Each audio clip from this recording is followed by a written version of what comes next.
Shalom, Israel.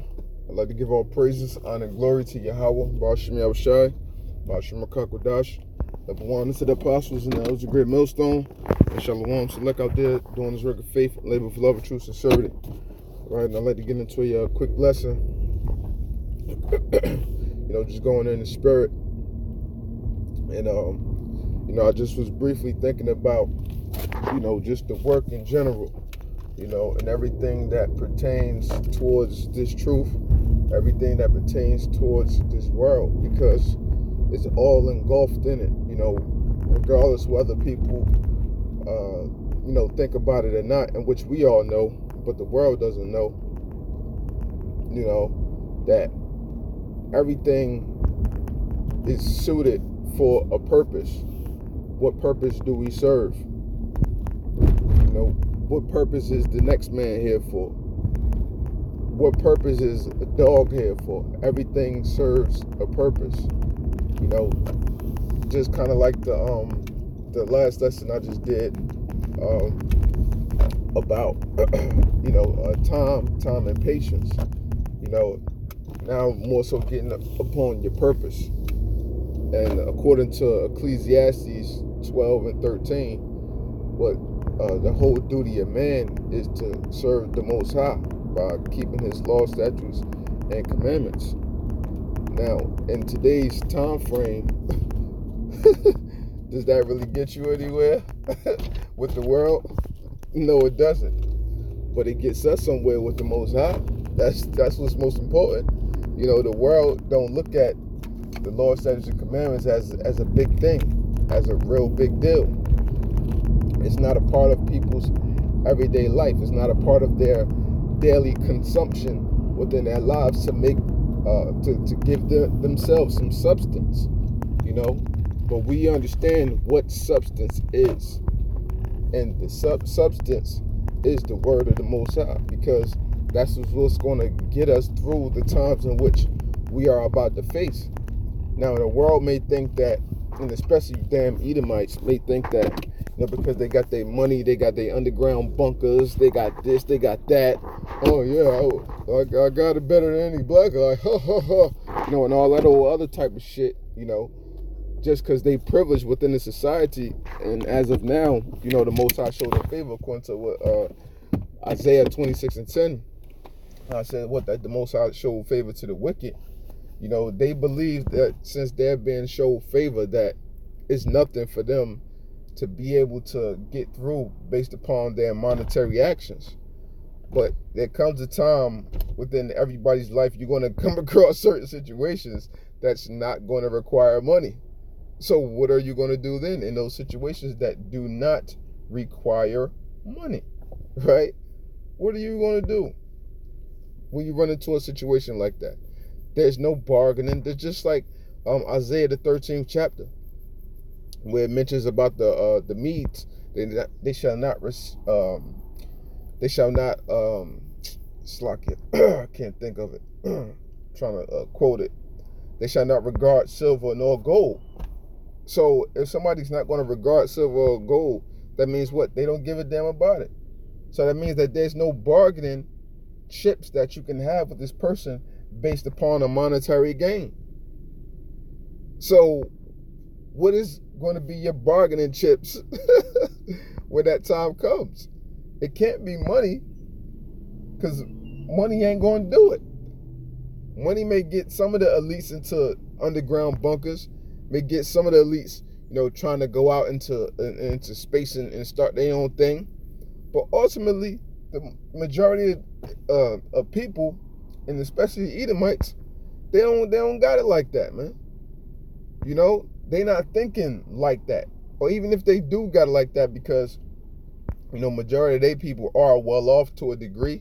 So even if they do have it to get into a bunker or something like that, generally speaking, they don't think like that. They don't think that far ahead. They're not worried about that, because in their inward thought, according to what Psalms 49:11, their inward thought is that their houses shall continue forever. That's their inward thought. That is truly the way they think. So there is no going back on on that Edomite mindset that's nothing but pride. You know, so what is their purpose upon the face of the earth? Yeah, like I was saying, you know, Satan always trying to get in the midst and mess up some progress, man.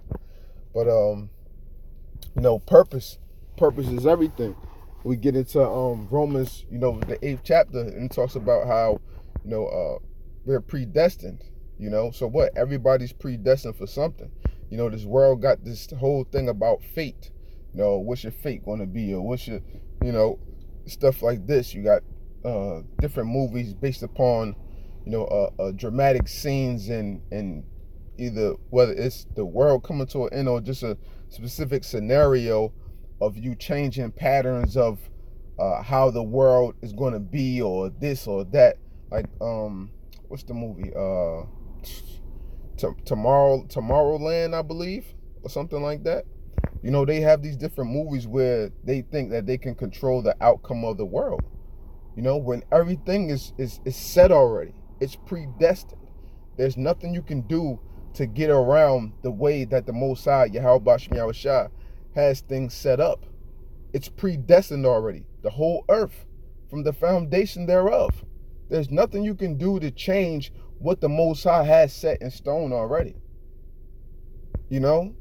So, and that's why what? We're doing our best to go along with the program, because we see what's coming ahead. We see our purpose. We see everyone's purpose.